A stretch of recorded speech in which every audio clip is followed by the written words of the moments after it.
Strawberry পাকছে? হুম। কই? ও পাকছে তো স্ট্রবেরি। ছিল ছিল, খাবো।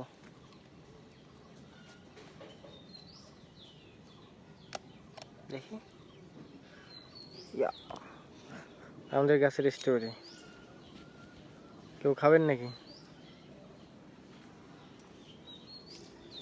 দেখি পাকছে না কাছে আছে এখনো? পাকছে, কিন্তু নিচটা আর একটু ইয়ে হলে ভালো হতো। আগে ছিঁড়ে ফেললা? আগে তো ছিঁড়ছি। তো গাছের ফুলগুলো অনেক সুন্দর হয়েছে আমাদের।